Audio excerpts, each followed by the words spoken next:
Beleza. Boa noite.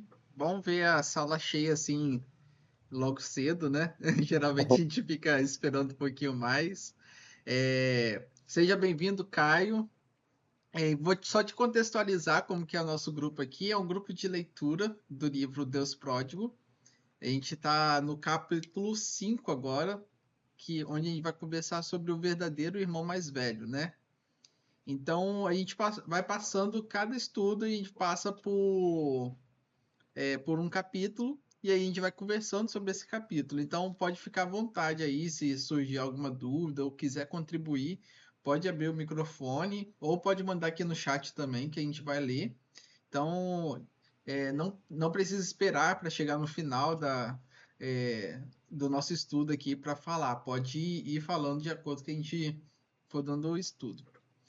Então, como eu estava dizendo, hoje a gente vai estar estudando sobre o capítulo 5, que é o verdadeiro irmão mais velho.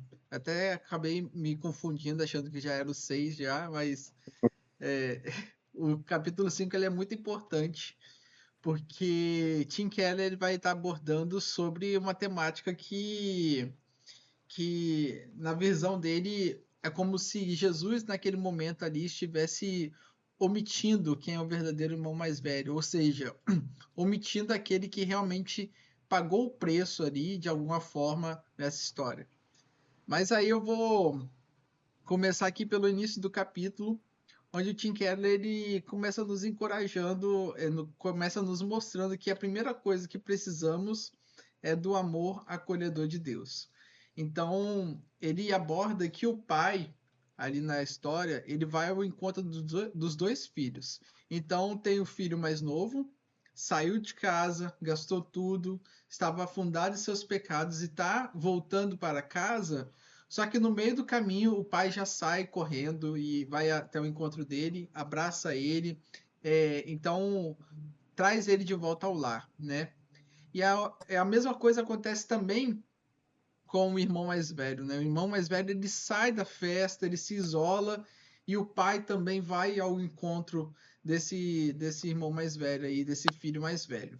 Então, Tim Keller ele começa nos mostrando que o amor que esse pai tem pelos filhos, ele precede qualquer tipo de arrependimento que esses filhos pudessem ter. Pelo contrário, ele aponta que o amor de ir ao encontro até esses filhos provoca nos filhos, então, o arrependimento. E aí, pastor, quero começar já com isso aí. Na hora que a gente está conversando sobre a conversão, sobre arrependimento, sobre a pessoa estar se tornando cristão ali, um irmão conosco, a gente fica perguntando, primeiro se arrepende, depois vira cristão, ou tem essa transformação? Então, assim, fala aí como que é esse passo a passo aí, na sua visão. Tem várias visões, né? Então, com relação ao que a Bíblia diz e o que a Bíblia aponta para nós, primeiro nós somos regenerados e depois nós nos arrependemos, confessamos nossos pecados. Então, primeiro os nossos olhos espirituais são abertos e depois nós conseguimos compreender a realidade de quem somos e como estamos. Então, a Bíblia apresenta um Deus que vem até nós, um Deus que vai ao nosso encontro, assim como o texto aí a parábola do filho pródigo mostra para nós. O próprio Tim Keller ele fala: jamais encontraremos a Deus se ele não nos buscar primeiro. Mas precisamos nos lembrar de que ele pode expressar essa busca de diferentes maneiras. Como Paulo diz em Efésios capítulo 2, que ele nos deu vida enquanto ainda estávamos mortos em nossos pecados e delitos. Então, morto ele não tem reação, morto ele não tem atitude, morto está morto. Então, alguém precisa vir até o morto para poder dar vida para ele novamente. Então, Deus vem por meio de Cristo e nos dá vida quando estávamos mortos. Então, a iniciativa é completa de Deus. Ele vem até nós. E a partir, então, da sua vinda até nós, nós somos regenerados, aí o novo nascimento, e aí nós expressamos o arrependimento do nosso coração. É óbvio que isso é simultâneo, regeneração e arrependimento, mas primeiro ele abre os nossos olhos espirituais, sopra sobre nós a vida. E depois nós reconhecemos quem somos e confessamos nossos pecados. É interessante isso em Atos capítulo 2, quando Pedro está fazendo o sermão ali no Pentecostes, E aí a Bíblia diz que os ouvintes falam, o texto diz, né? Compungiu-lhes o coração e disseram o que faremos. Então, a partir do momento que eles escutam a palavra e o Espírito Santo age no coração deles, eles estão regenerados e eles dizem, o que nós faremos agora? A partir dessa mensagem que nós recebemos. Aí Pedro diz que eles precisam se arrepender, eles precisam ser batizados e receber o dom do Espírito, que é a salvação. Então, primeiro vem a palavra, a ação do Espírito, o convencimento do pecado, da justiça e do juízo, aí depois vem o arrependimento. Então, sempre a iniciativa primeira vai ser de Deus. Algumas vezes a gente fica esperando o quê? Aquela pessoa ela tem que ir a Deus, aquela pessoa precisa fazer tal coisa, aquela pessoa precisa largar a vida que ela está vivendo. Sozinha ela não vai conseguir. Sempre precisa partir de Deus. Só Deus pode fazer um milagre da transformação. A partir da ação de Deus, aí o pecador então se arrepende. E é interessante você falar que o morto não fala, o morto não tem reação, porque é justamente essa expressão que Jesus usa no final da parábola, lá em Lucas 15:32, que ele fala assim: entretanto, era preciso que a gente se alegrasse, porque o teu irmão estava morto e reviveu, estava perdido e foi achado. Então, a primeira expressão que ele usa para expressar a vida de como estava o irmão mais novo era de que ele estava morto. Então, realmente, o morto não tem reação. E aí, Tim Keller ele vai abordar aqui nesse capítulo que o arrependimento ele leva a gente a fazer esse pesar dos nossos pecados, a contar nossos pecados, a falar quais foram nossos pecados e dessa forma pedir perdão pelos nossos pecados, né? Só que aí ele aponta que isso não é o suficiente, que isso é importante, mas isso não é suficiente. E da mesma forma, o tipo de amor expresso pelo tipo de temor, perdão, expresso pelo irmão mais velho também não é suficiente, porque é um temor baseado nas obras que ele faz. E aí Tim Keller está falando assim, não basta você tanto apenas confessar seus pecados, porque isso não é suficiente, e também não basta também você fazer boas obras apenas por medo daquele chefe ali. É como se, ele até usa a expressão, é como se Deus fosse um chefe que ali tá te obrigando a fazer alguma coisa, né? Então ele coloca sobre isso, ele coloca esses dois contratempos ali. E aí eu quero te perguntar, pastor, que se o arrependimento não é suficiente, as obras não é suficiente, como que faz essa conversão aí, na visão do Tim Keller e na Bíblia?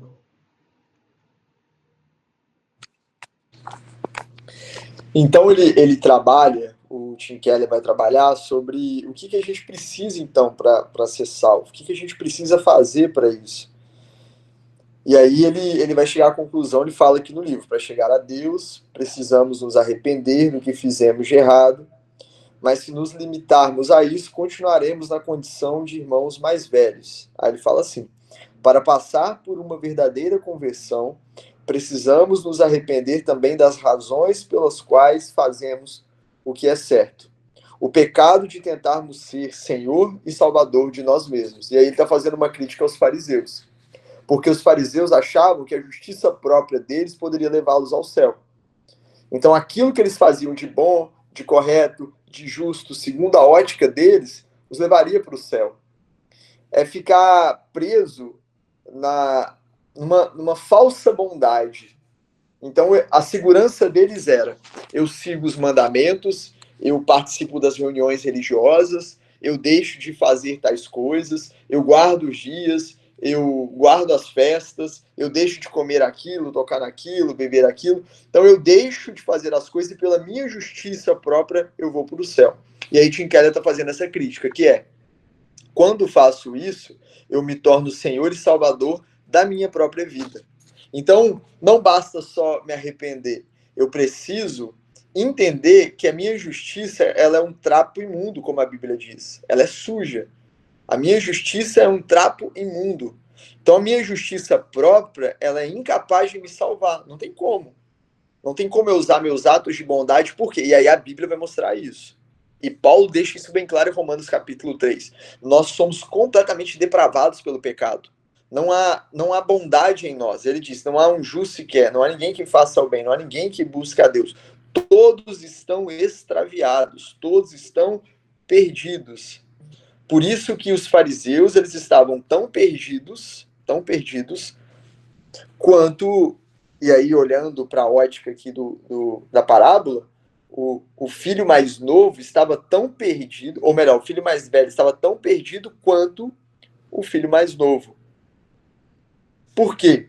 A condição para a salvação é se arrepender dos pecados, o que Tim Keller mostra aqui, mas também entender que a nossa justiça, a nossa bondade, os nossos atos não podem nos levar para o céu.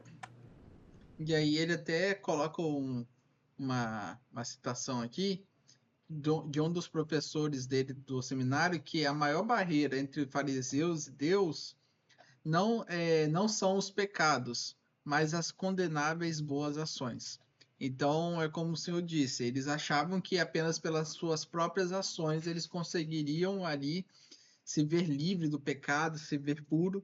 Tanto é que o filho mais velho, na hora que vai falar com o pai, ele fala assim: a vida inteira estive contigo, nunca pequei contra ti, nunca fui ruim contigo, sempre cumpri os seus mandamentos, e agora o filho mais novo que está recebendo esse cabrito, então assim, ele mostra ali que ele cumpriu os mandamentos, ele cumpriu o que passava para ele, né? Mas É aí interessante, Breno. pode falar. Não sei se você já viu, tem gente na igreja que fala assim: eu tenho que continuar aqui, ó. Tem que continuar batalhando aqui para conquistar minha salvação. Tem que continuar aqui firme para conseguir minha salvação. Eu tô lutando aqui todo dia, diariamente, que eu quero conquistar para mim para o céu. E tem até músicas assim, até músicas que falam sobre isso. Essa luta diária do indivíduo para ele chegar para o céu, para ele ir para o céu. Mas é uma luta e uma guerra que ele já entra derrotado. Ele já está derrotado. Ele pode guerrear todo dia e desejar ir para o céu. Pela justiça dele, pelos atos dele, ele não vai para o céu. Aí pega alguns textos da Bíblia isolado e tenta defender um conceito e uma doutrina que não é bíblica. Não é bíblica. Porque essa doutrina, ela desconstrói tudo que Jesus fez na cruz. Tudo que ele fez na cruz é desconstruído. E aí você cria meios e aí é até uma forma que os líderes religiosos eles fazem para manipular e manter as massas presas numa prisão que é a religião, uma religião vã, vazia. Por quê? Eu coloco medo nas pessoas do inferno, eu começo a colocar condições para elas irem para o céu, e elas precisam seguir aquela cartilha para ir para o céu, entre elas não se envolver com coisas mundanas, profanas, esquecendo que a gente não é do mundo, mas a gente está no mundo. Questões relacionadas a, principalmente, aí, líderes mau caráteres, líderes desonestos, que é envolver dízimos e ofertas com a salvação e benefícios para a vida das pessoas nessa terra. Então, eu vou manipulando as pessoas e eu vou colocando as pessoas no céu, e aí eu trabalho como um religioso como se fosse um corretor de um espaço no céu. Então, eu vendo agora loteamento no céu. E a comissão que eu ganho é o dinheiro que as pessoas entregam e a presença delas dentro daquele gueto ali, dentro daquele cercadinho que eu mantenho elas ali sobre a minha tutela e e as minhas garras, né? A Júlia falou, Lutero até revira no túmulo. E aí vou partir para o próximo tópico, que é, ele coloca aqui então, que não é apenas confessar os pecados, que isso não vai ser o suficiente para alcançar a salvação, e apenas nossas obras, pelas nossas obras, o cumprimento da lei, também não vai ser o suficiente para que a gente entre nesse banquete da salvação. E aí ele coloca uma pergunta. Tá bom, então de quem precisamos, né? E ele não pergunta de quê, ele pergunta de quem precisamos. Isso é muito importante de colocar, porque não é algo que nos salva, mas alguém que nos salvou. E aí a primeira parábola que tem nesse capítulo 15 de Lucas vai falar sobre a ovelha perdida. E aí a ovelha perdida, o homem cuida lá do seu rebanho de 100 ovelhas, uma delas se desgarra, aí ele vai atrás, ao invés de aceitar a perda, ele vai atrás, busca e encontra a ovelha. Depois ele chama todos os vizinhos e fala assim: venham se alegrar comigo porque encontrei minha ovelha perdida. E aí vem a segunda parábola, que é da mulher que tem 10 moedas de prata em sua casa e ela perde uma. E aí ela revira a casa toda, ela vai atrás, ela procura, e aí até que ela encontra essa moeda aí, depois de varrer a casa, de procurar atentamente, encontrou aquela moeda, e aí ela vai, chama seus amigos e vizinhos e faz o convite novamente. Venham, se alegre comigo, porque eu encontrei a moeda perdida.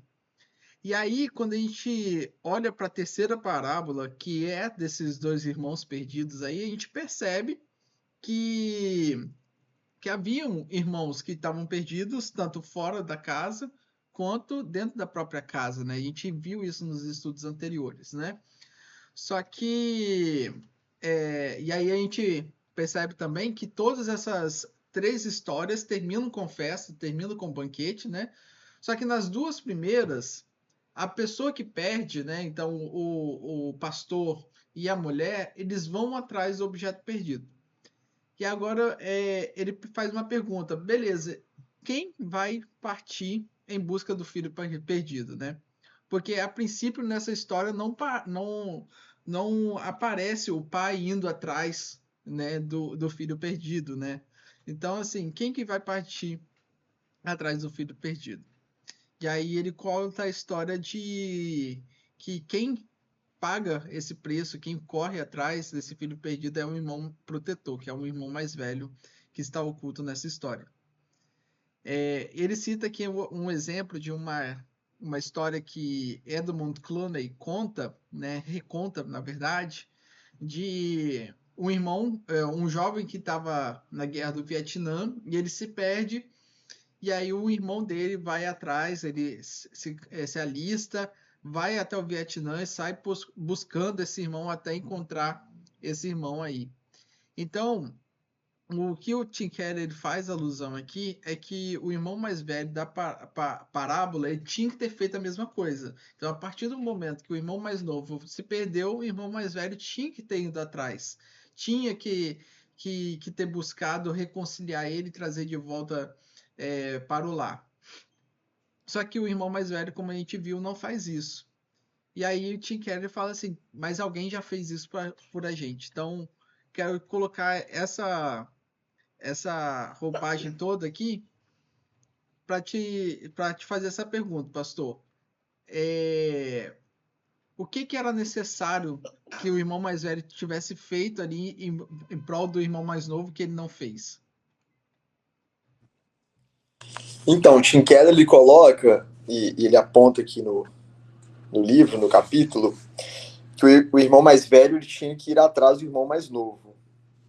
E ir atrás do irmão mais novo, ele até diz que algumas vezes nós falamos assim que o perdão e o amor ele é sempre gratuito e incondicional, mas a verdade não é, ele tem um preço que precisa ser pago. E aí o irmão mais velho ele tinha que ir atrás e pagar esse preço. Porque, veja bem, o quinhão da herança que o irmão mais novo recebeu, ele gastou tudo. O filho mais velho estava com o pai. Tudo que era do pai era do filho, porque o quinhão do novo ele já tinha recebido a parte dele da herança. Agora o irmão mais velho indo atrás dele e buscando ele, é como se ele retornasse para casa e usufruísse do quinhão ou da parte do irmão mais velho. Ou seja, ele gastou a dele, agora ele volta para usufruir do irmão dele e do pai, consequentemente. Então, isso traria perdas, mas ele traria o irmão restaurado. E é isso que ele trabalha aqui. Que quando a gente fala que o perdão e o amor devem ser sempre gratuitos, incondicionais, que não tem custo, a gente está simplificando demais as coisas. E ele até usa um exemplo aqui: se uma pessoa quebra sua lâmpada, você tem o direito de exigir que ela pague pela lâmpada. A alternativa seria estender o perdão àquela pessoa e assumir você mesmo o custo da reposição da lâmpada. Então ele vai dizer que o perdão é gratuito e incondicional para o ofensor, mas tem um alto preço para você. Ou seja, teria um alto preço para o irmão mais velho. E aí, como não tem o irmão mais velho para poder ir, que no caso é o fariseu, e aí a parábola que a gente precisa entender o contexto dela, que Jesus está contando, se o fariseu não vai até aquele que está perdido, porque o tema central de Lucas é, capítulo 19, verso 10, porque o Filho do Homem veio buscar e salvar todo aquele que havia se perdido. Se o fariseu não vai buscar todo aquele que havia se perdido, quem é que vai buscar? Jesus. E aí ele vai começar a trabalhar, que ele é o verdadeiro irmão mais velho. É ele que então vem, busca o pecador e tem um alto preço. E que preço que ele paga? O preço da cruz.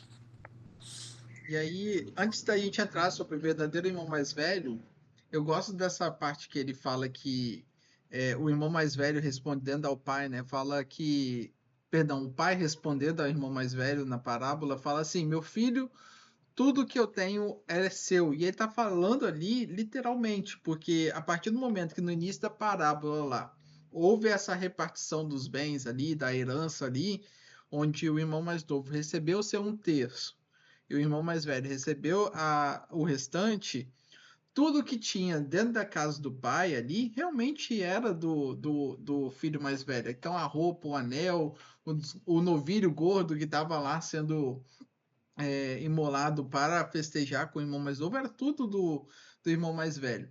Então, exigiria sacrifício por parte do irmão mais velho de receber esse irmão de volta, né? Existiria esse preço a se pagar. E aqui eu estou colocando a gente na visão do irmão mais velho. Quantas vezes a gente sabe que tem um preço para se pagar e a gente não quer pagar esse preço para trazer esse irmão mais novo de volta ao lar também, né? Da gente buscar, da gente se doar, da gente abrir mão de algo para reconciliar aquele irmão que estava morto e está revivendo, para ser reconciliado com aquele irmão que estava perdido, mas foi achado, né? Então, acho que é importante também te enfatizar que muitas vezes a gente está na visão desse irmão mais velho, que a gente está ali na igreja, a gente vai responder para o pai ali da casa que não, eu estou cumprindo todos os mandamentos aqui, mas na hora de se doar, na hora de se entregar em prol do irmão, a gente não está tão disposto.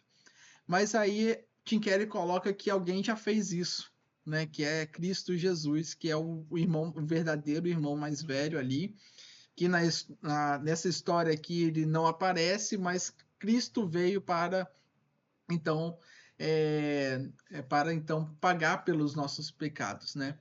E aí tem uma expressão que é graça barata. A graça foi barata, o pastor? De forma alguma. De forma alguma. Porque o preço que ele paga é o preço de sangue. É o preço de cruz mesmo. Ele se Então, torna maldito por nós. e aí a gente até canta, é uma música antiga, né? Eu sei que foi pago um alto preço para que contigo eu fosse um, meu irmão, né? Então foi um alto preço que o nosso irmão mais velho pagou para que a gente fosse reconciliado com Deus, né? Então a gente precisava desse irmão mais velho, como eu disse, que estivesse disposto a pegar ali o que era seu e doar em favor do irmão que estava perdido, e Cristo veio para fazer isso. Ele pagou por nós, né? Então na cruz, Jesus ele foi tratado como pária, o Tim Keller coloca aqui, tratado como pária para que pudéssemos ser admitidos na família de Deus, de forma livre por meio da graça. Lá Jesus bebeu do cálice da justiça eterna para que pudéssemos beber do cálice da alegria do Pai. Não havia outra maneira de o Pai Celestial nos trazer para dentro a não ser às custas do nosso verdadeiro irmão mais velho. Então, é interessante que Tim Keller coloca que os fariseus eles são bons, mas eles são bons por uma necessidade temerosa. Eles não confiam nele, em Deus, né? E nem o amam de verdade. Para eles, Deus é um chefe severo e não um pai amoroso. Então, a partir do momento que vem um irmão que é Cristo e paga o preço para que a gente se reconcilie, eles ficam assim, ué, mas o que que eu tenho que fazer agora? O que que eles estão fazendo para alcançar a salvação? Sendo que quem... Bem, Breno, aí Oi. entra, e aí entra o motivo de ter tanta gente, eu não gosto de usar muito esse termo, mas vou usar, muita gente desviada. Por quê? Grande parte das pessoas que já fizeram parte de uma comunidade de fé, elas saem e não retornam. Grande parte é porque foi ensinado ou construiu uma ideia de Deus, de Bíblia, de teologia, de doutrina, na justiça própria. E aí chega um momento que ela não consegue sustentar, porque ninguém consegue ser perfeito e acertar. Na verdade, é o contrário. A gente mais erra do que acerta. Então, quando a pessoa está ali numa comunidade de fé, e aí ela começa a errar, ela começa a se cobrar muito, porque ela está errando, ou ela começa a cobrar muito os outros. E aí ela diz, fulano de tal, o que ele fez? Olha esse clã, aquela pessoa diz que é crente, olha como ela está agindo. E aí ela começa, então, a basear toda a fé dela e dos outros na justiça própria, nos atos de bondade. E aí, quando ela cai, ela diz, não sou digno, eu não posso estar aqui, eu não consigo seguir as regras, eu não consigo fazer aquilo que foi proposto para mim fazer para mim para o céu, então eu prefiro sair, seguir a minha vida, ficar no mundão, porque eu não consigo fazer aquilo que é certo. Mas foi por isso que Jesus morreu, porque nós nunca vamos conseguir fazer o que é certo.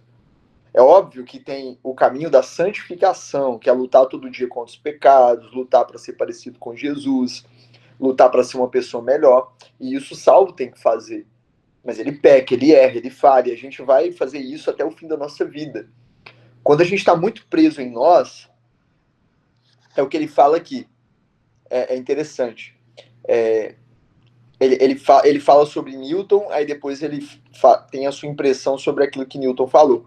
Ele fala assim: temos a impressão de que há uma escolha que precisamos fazer.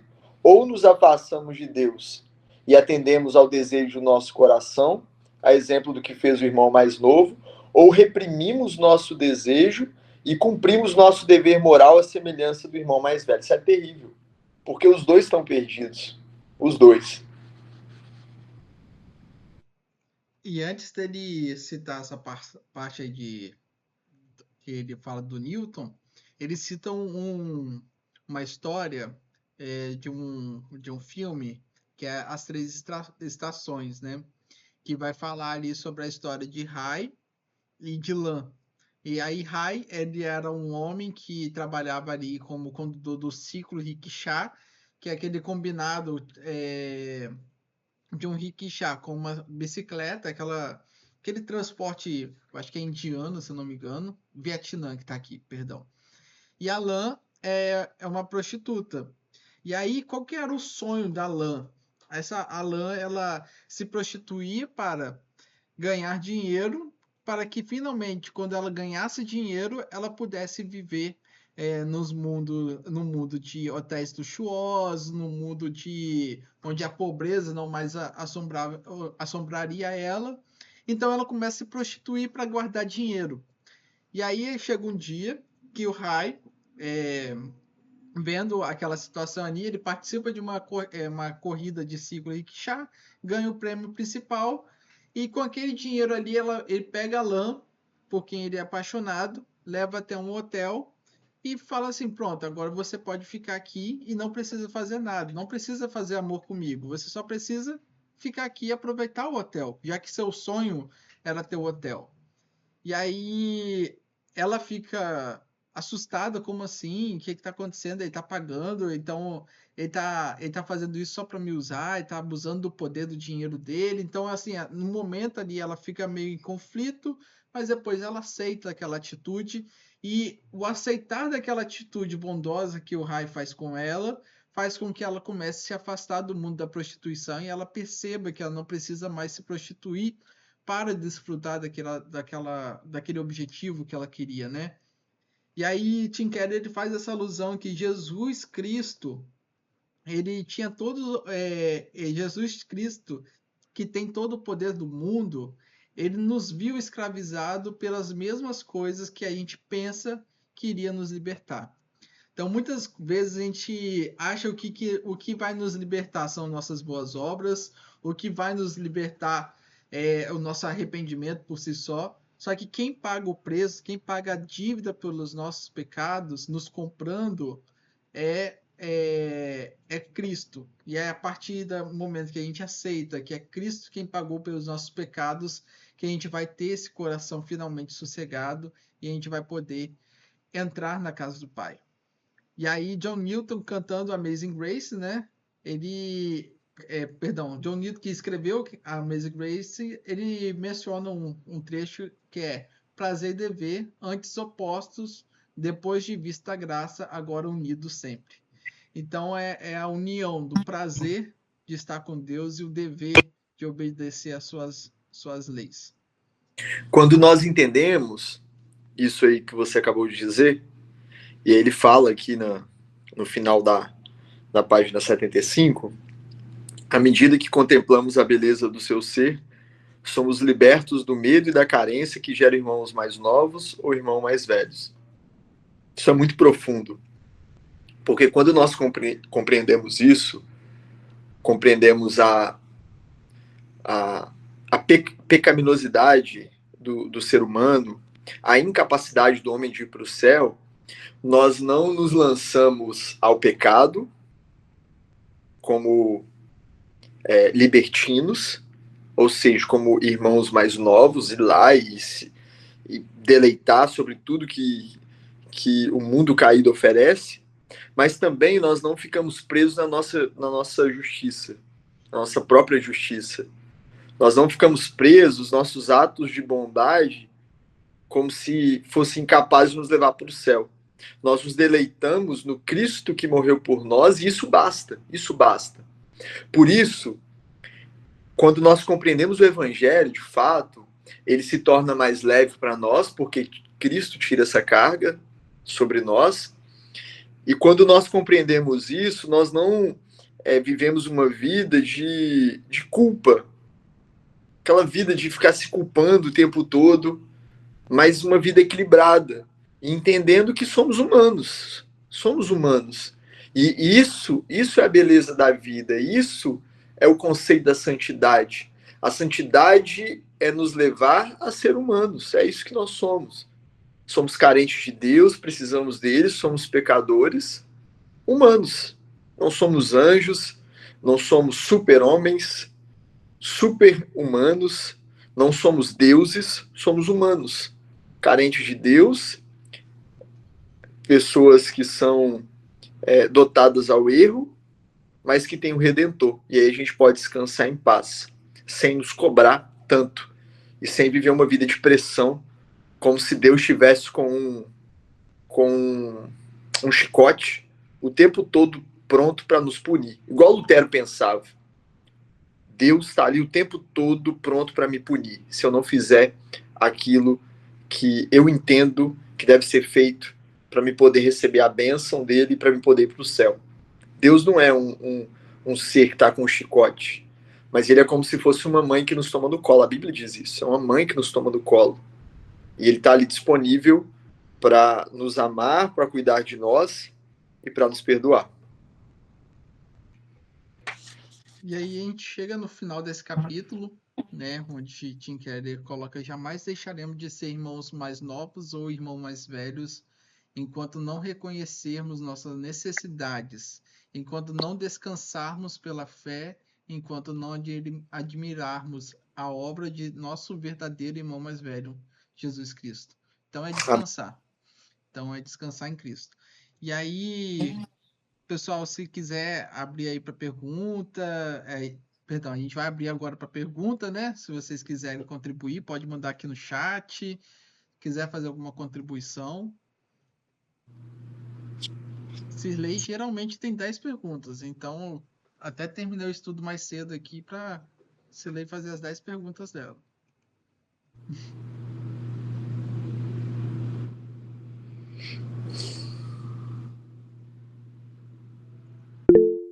Hoje não, ó, Cirlei.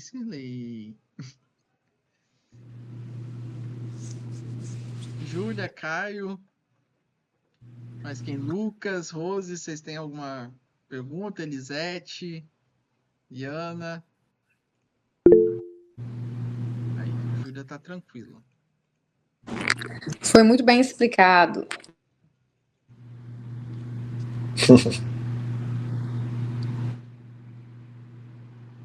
Pastor, então, antes da gente encerrar, antes da gente, a gente passar, hoje eu escutei uma frase que aí eu quero ver aí, que conversa um pouco com esse tema.